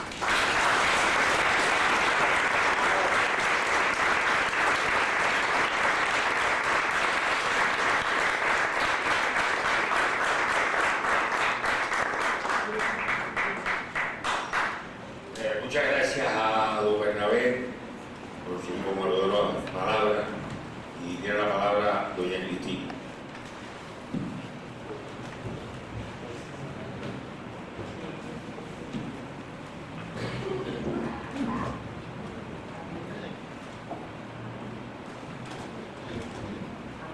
Buenas noches a todos.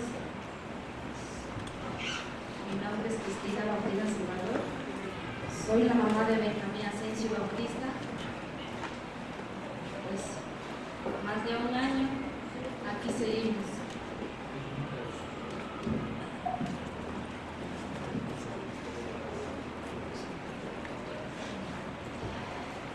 Y aquí estamos los 43 padres de familia. Desde el día de los hechos estamos viviendo en esa escuela. Hemos platicado con los 43 padres de familia que nos ha cambiado porque antes éramos muy diferentes. Yo en mi caso tengo 3 hijos que no cuento con el apoyo del papá de ellos. Con mis 3 hijos trabajamos en el campo, sembramos maíz y hacíamos pan para vender. Los jueves poníamos pozole. Con mis 3 hijos salimos adelante, pero cuando me los dejó muy pequeños, de 3 añitos, mi hijo está desaparecido, 4 años tenía, mi hija menor 3 añitos, mi hija mayor 7 años, y yo tuve que dejarlos para poder mantenerlos. Tuve que ir a trabajar en Estados Unidos. El primer año, la primera vez que yo fui, los dejé por casi 2 años. Extrañaba a ellos porque muy pequeños los dejé. Fue en el año 2000. Regresé en 2001. Ahorré un poco de dinero, hice mi casa en el año 2002. pero no me alcanzó ese dinero, no me alcanzó y tuve que dejarlos otra vez mis hijos. La primera vez lo dije con mis suegros, la segunda vez lo dije con mis papás. En 2013 fui, hice 4 años para poder pagar la cuenta que yo tenía y todo, para poder mantener a mis hijos, para poder darles lo que yo no tuve. Yo siempre he dicho que los hijos es para amarlos y quererlos. Yo amo a mis hijos. Así como los amo, les enseñé a trabajar. Los 3, después que yo regresé en 2007, ya mis hijos ya estaban más grandes. Mi hijo salió su primaria en 2007. Ya entró en telesecundaria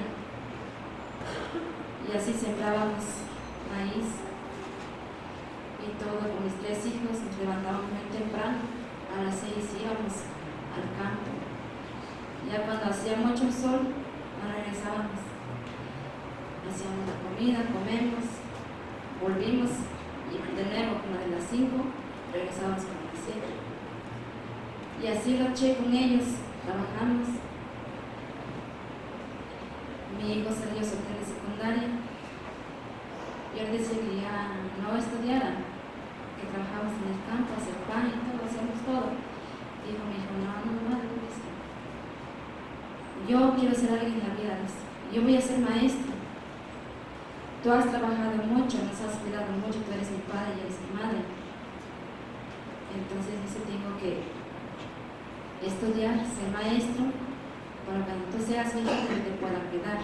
Porque si yo trabajo en el campo, ya sabes que es poquito que pagas, poquito que tenemos dinero, pero yo sé que siempre has trabajado. Entonces por eso voy a ser maestro. Yo tuve que aceptarlo. Él se fue en la cabecera de Bocotzingo. Ahí terminó, ahí estudió bachilleres. Sí nos costó mucho trabajo. Yo tenía que mandarle sus tortillas en las mañanas todos los días. Y cuando no salía el carro, porque salía solamente uno a las 7 de la mañana, era un sufrimiento para mí.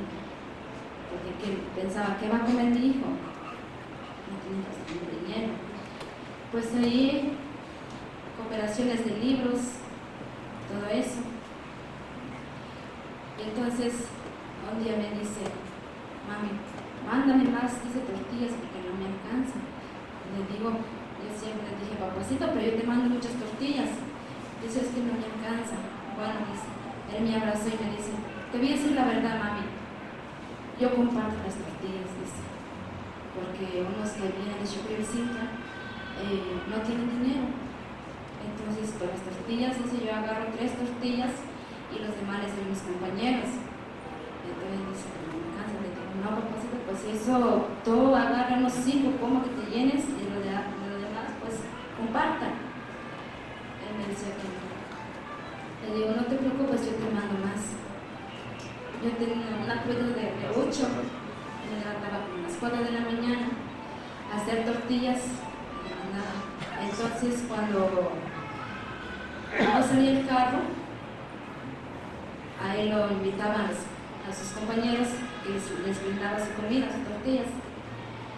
Y ya, pues no me preocupaba tanto ya, porque él me decía, no te preocupes tanto, porque cuando no me mandas tortillas, ellos me invitan. Ahí estuvieron un año, y al segundo, pues eran más cooperaciones y cooperaciones en la escuela.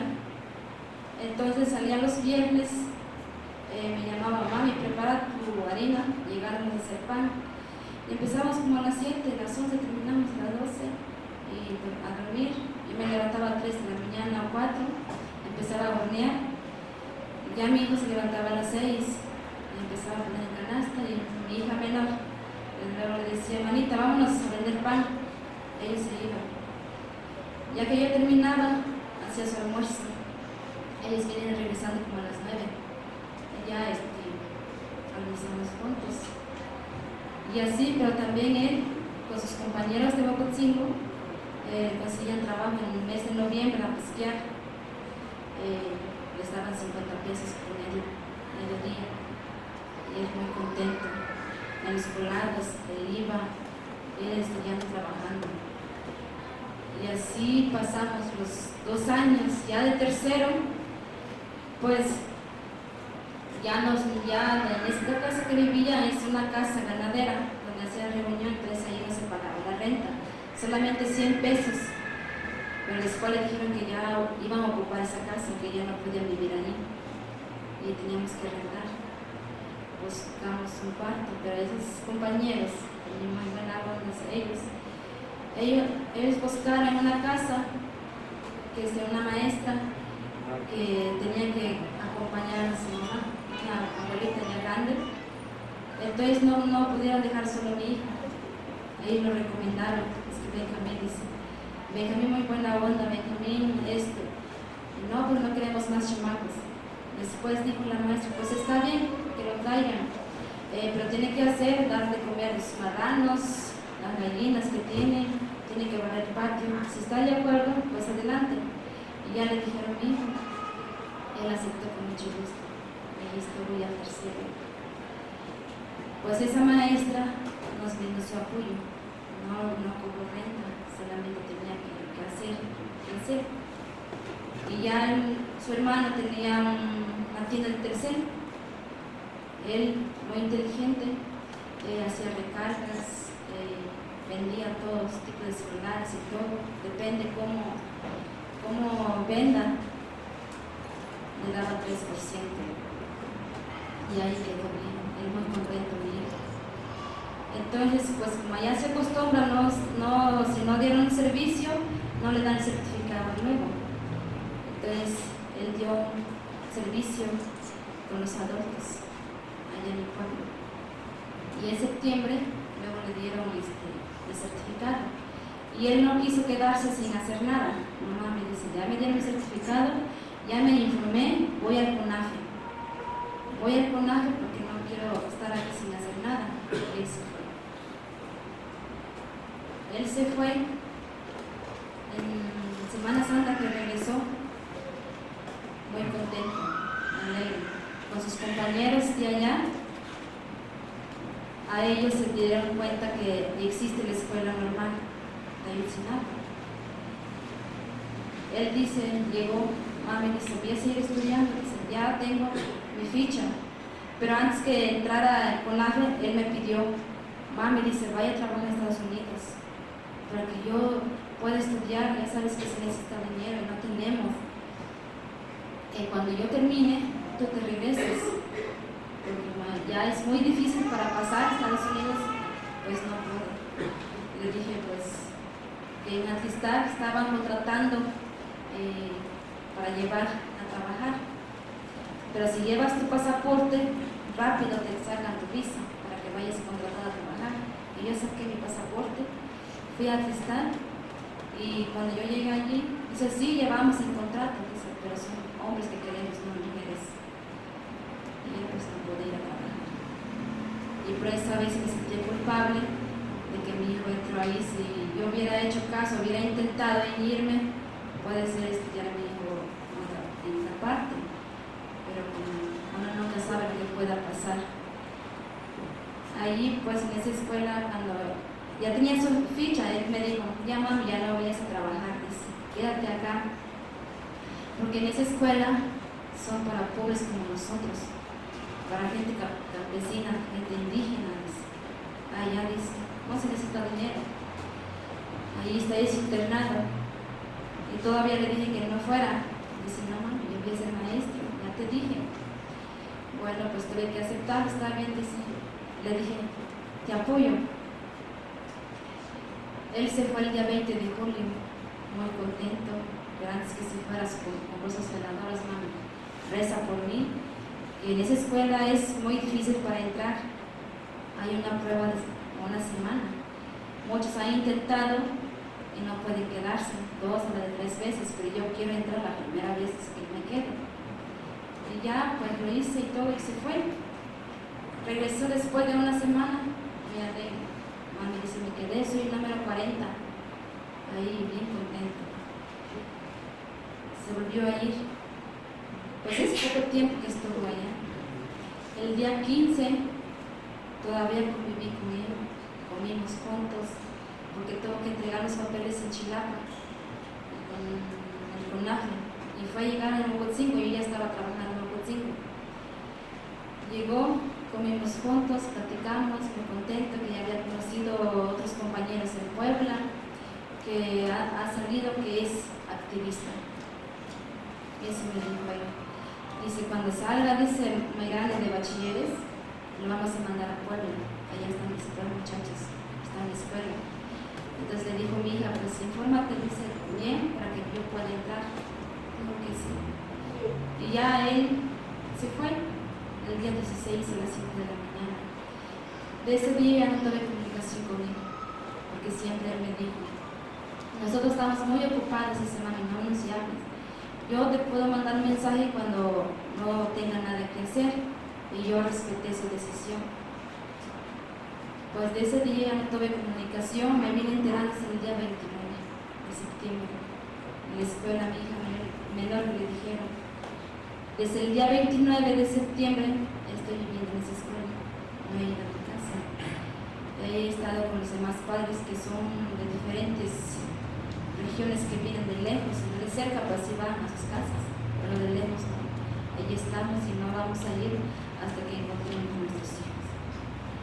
El día 30 que se hizo la denuncia entre Paz y la PGR, ahí está la diferencia, porque allá solamente un padre o madre se estuvo y ya sacaron la prueba de ADN, pero gracias a los abogados de Chinola, que ellos ya estaban con los estudiantes, gracias a ellos conocimos los de PRO, que ellos un año hemos caminado juntos. A la Chinola y del PRO inmediatamente pidieron ayuda con los peritos argentinos. Llegaron el día 3 de octubre, porque ellos ya sabían cómo son el gobierno, cómo es. Nos sacaron la prueba de ADN el día 3 y 4 de octubre. Ahí fue la diferencia, porque es padre y madre. En mi caso mío, que no contaba con el papá de mis hijos, yo pregunté, me acerqué muy preocupada, ¿qué voy a hacer? Pregunté qué voy a hacer. Me dijeron, ¿tienes más hijos? Tengo 2 hijas más. Pues mándalos a traer. No se preocupe, con eso podemos hacer. Y si no tienen más hermanos que los abuelos, no, yo tengo 2 hijas. Los mandé a traer mis hijas. Llegaron y se sacó eso. ¿Y qué pues vino haciendo el gobierno? Luego el 6 de octubre, haciendo un crimen para tapar otro crimen. Ya los 28 cuerpos, dicen sus normalistas, fueron torturados, quemados. Y nosotros con padres de familia llorando esa noticia que nos dieron. Son 43 que no están nuestros hijos y son 28. ¿De quiénes serían? Llorando. Pero gracias a la Chinola, que estaban junto con nosotros en ese momento. No dicen, no padres y madres, no lloren. Por eso ya sacaron la prueba de ADN y no puede decir el gobierno que este cuerpo es su hijo. No dice, no pueden aceptar. Y no, pues gracias a ellos nos fueron dando fuerza, nos fueron explicando cómo es el gobierno. Sinceramente, pues yo no sabía cómo es. Luego la mentira que nos dijo, y más mentiras. Y nos empezaron a reprimir, nos empezaron a cerrar los pasos. El día 14 de diciembre iba a haber un evento cultural en Chilpancingo. Fueron los estudiantes muy temprano para hacer templete, y ahí cuando los golpearon, nos reprimieron. Pero aún así pues no tenemos miedo los estudiantes, así como los padres de familias y madres. Ahí andamos. En enero hicimos una búsqueda en Iguala. Yo fui y como 4 madres fueron. Como más madres ya son grandes, pues no se imaginan. Los padres fueron en los cerros allá, en las cuevas, buscando a nuestros hijos. Y como mujeres nos quedamos en las colonias, dimos volantes preguntando. Nadie nos dio la razón. Estuvimos 3 días, después nos regresamos. Y así, pues invitando a las organizaciones, a todo el mundo que están con nosotros, que han caminado con nosotros, y que hace Morillo Cara el día 27, declarando dando su versión oficial, que ya los agarró 3 delincuentes, que nuestros hijos fueron quemados en el basurero de Cola. Otro golpe que nos dio, llorando ahí de coraje, de rabia, porque pensamos que a la sociedad ya no nos va a acompañar, van a creer todo eso lo que dijo su versión de Silverio Carlos. Pero no, gracias a Dios no nos dejaron solos. Pocos sí creyeron, más no. Y el 5 de febrero me recibo una carta de una señora grande pidiéndome de favor que yo les lea a mis compañeros. Como no sé leer muy bien, empecé a practicar diciendo en la carta, dice: padres y madres, ya no sigan a manifestar, ya no anden en las calles, vayan a sus casas. Si tienen más hijos, vayan a cuidarlos, porque si ustedes siguen aquí, se van a enfermar, les va a dar diabetes. Entonces dije, pues esta señora sí creyó la versión oficial de Murillo Karam. O puede ser, no tiene hijos, o le pagó el gobierno por unos pesos, pues hizo que entregara esa carta, me lastimó. Y yo lo que hice, agarré la carta a la basura, no les dije a mis compañeros. Y así los compañeros fueron a Estados Unidos a difundir por todo lo que hemos pasado, por todo lo que hemos vivido, por las mentiras del gobierno. A mí me tocó ir por Mexicana. Yo no pude ir por Estados Unidos, pero aquí en México visité las comunidades por Puebla y todo, a invitar, a difundir, le pedimos que lo difundan. Las personas que están dispuestas a escucharnos y tienen paciencia todo. Y así pasamos mes y mes. Mes de junio fue la represión muy fuerte, empezando en junio. El día 3, cuando hubo un enfrentamiento, queríamos pasar a hacer nuestra actividad. Cuando nos empezaron a agredir, los antimotines salieron. Casi 2 horas tuvimos. Y a todos que salen a manifestarnos, a organizarse, en etapa de confort, perdido la vida un joven, por estar exigiendo la presentación cumplida de los 43 estudiantes, por organizarse. Y eso es lo que hace el gobierno, manda a matar. Y eso hace para que la gente tenga miedo, que no salga. Y nosotros los invitamos, no más los 43 padres de familia que exigen la presentación cumplida de sus hijos, de todos los miles que están desaparecidos. Le hemos invitado a las familias que tienen desaparecidos que se unan a nuestra lucha, y a todos que nos hemos dado cuenta que les despojan de sus territorios naturales, que luego quiere el gobierno la reserva, el bosque, el agua. Entonces yo les digo que no queden callados, tienen que salir de casa, tienen que salir a defender sus derechos. Igual a los estudiantes, que no queden callados, para que no les pase por lo que estamos pasando a sus hijos, sus nietos, que no se repita. Tenemos que sumar a nuestra lucha y todo, porque no podemos quedar callados. Y los expertos llegaron el 2 de marzo, y ahí pues la confianza está en ellos, por su profesionalismo y responsabilidad. Ahora ve que dio su informe que nuestros hijos no fueron quemados, donde dijo Murillo Karam. Y que pensamos, ¿qué mentira nos va a decir el gobierno? Y sí, qué mentira, o otra mentira más, que todavía no está 100% que es de Yosivani Guerrero. Y ya la procuradora ya dijo que ya salió otro positivo.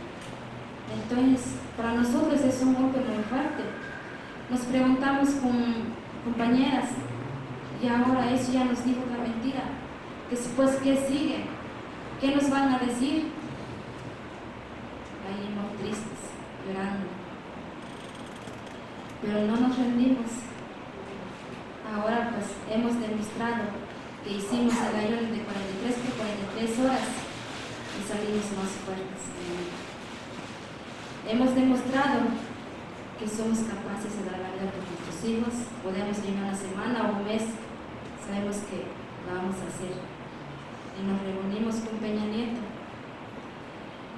pensó que no íbamos a llegar, porque el día 22 nos cerró el paso, provocando a que no vengamos, que no nos reunamos con él. Nos cerraron el paso, agredieron 4 muchachos y un padre de familia. Nos corretearon, tuvimos que regresarnos. En la escuela llegamos, nos preguntábamos qué vamos a hacer, porque está cerrado en los 2 lados. Tenemos que intentar de nuevo. Volvimos en la tarde, a las 4 de la tarde, y sí logramos pasar. Y llegamos, hicimos nuestro ayuno, y el 24 nos reunimos con él, todos los padres de familia, y le llevamos 8 puntos. Cada padre de familia tuvo que hablar, y dijo Suriochón, aquí se permite hablar 2 padres nada más. Nos quedamos mirando. Nos quedamos mirando ahí nosotros. Y ya le empezó padre, otro padre, y ya, y Suriochón buscaba quién tomaba el micrófono. Y le dijimos todo lo que teníamos que decir. Peña Nieto solamente estaba escuchando. A mí me tocó decirle que debe de permanecer a los expertos, porque es un caso de nuestros hijos importante que están haciendo, ya que él no puede hacerlo. Y le entregué 154,000 firmas, 37 países que respaldan que sigan los expertos en México. Y todavía él me dice de qué se trata. Ya le dije, pues ellos queremos que estén aquí, porque en ellos está la confianza, por su profesionalismo y responsabilidad, ya que usted no lo puede hacer.